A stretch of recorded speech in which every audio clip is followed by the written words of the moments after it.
So we've seen how JavaScript, the engine, is wrapping our executing code in an execution context. But there's an important aspect, one of those weirder parts of JavaScript, that we need to understand. And to understand it, we just need to dig a bit more into what the JavaScript engine does to create an execution context. So this is the execution context, creation and hoisting. To start with, let's look at a phenomenon that happens in JavaScript that people find surprising and perhaps a bit confusing. I have my simple variable here, a, and my function b. I'm going to actually put a line of code in here just so the function does something. I'm going to use console.log. This writes to that console in the tool window in the DevTools in the browser. If you haven't used this before, we'll be using this an awful lot throughout this course. It's just going to output whatever we put in here out to that DevTools window. So when we see called b, we'll know that we called this function. Now, if I was to call the b function, if I was to invoke it, to execute it, you would normally think I would do this. And I can console.log a after that. So what would you expect to see? Well, I would expect to see called b and then hello world. All right, so let's go ahead and execute this. We'll run it in the browser, hit F12 for my DevTools, and look, exactly what we expected.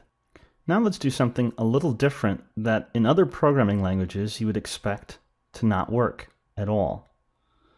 I'll go ahead and go back to brackets, and I'm going to move these calls where I invoke the b function and where I output the value of a to the top of the page.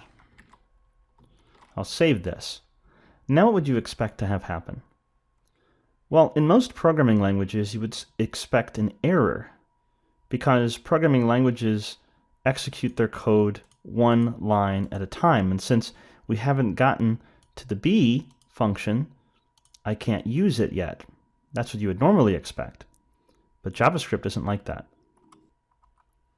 When I go back and refresh this page to rerun the JavaScript, look what happens. It ran the function, and instead of throwing an error, it gave me a value, but not the hello world value that I saved, but this thing called undefined.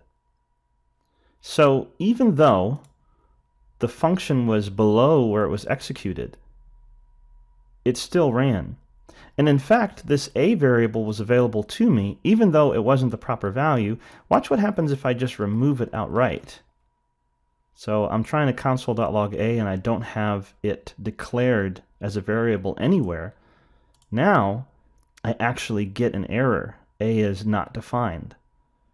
But if I put it back so that somewhere on this JavaScript file I have that a variable declared, instead of an error, I get a value, the phrase undefined. This phenomenon is called hoisting. But the way it's explained, I think, can give you the wrong impression. The way, if you look online, that hoisting is explained is that people saying, well, that variables and functions in JavaScript are hoisted or moved to the top by the JavaScript engine as if they were moved physically up to the top so that they work, no matter where you put them. But we can tell that that's not quite right because a wasn't set to hello world. So it wasn't like this line was physically moved. It behaves a bit more like this, as if I had a variable declared and then set the value later. But still, that's really not what's happening, because we already said what's executing isn't what you've written. It's being translated by the JavaScript engine. So it's not like the JavaScript engine is physically moving the code that you've typed around and then executed it. So let's undo all this. Here's the code that we wrote. To understand what JavaScript is doing, we just need to dig a little bit deeper into the execution context and how it's created. The reason JavaScript behaves the way it does, that variables and functions are to some degree available even though they're written later in the code is because the execution context is created in two phases. The first phase is called the creation phase. In that phase, we know we have the global object, which is set up and in memory. We have this, which is set up and in memory. And again, the global object only referring to when we're dealing with the global execution context. We'll see other execution contexts later. But this is always created inside an execution context. There's an outer environment that's created. And in that creation phase, as the parser runs through your code and begins to set up what you've written for translation, it recognizes where you've created variables and where you've created functions. And so it sets up, in this creation phase, the memory space for the variables and functions. And it's that step that is somewhat confusingly called hoisting. It's not actually moving code to the top of the page.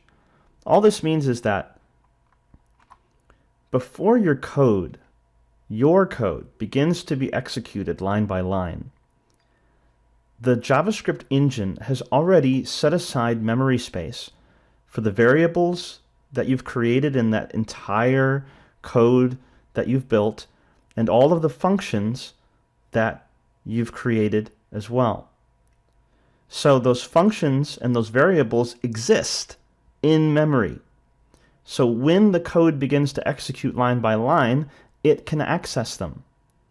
However, when it comes to variables, it's a little bit different.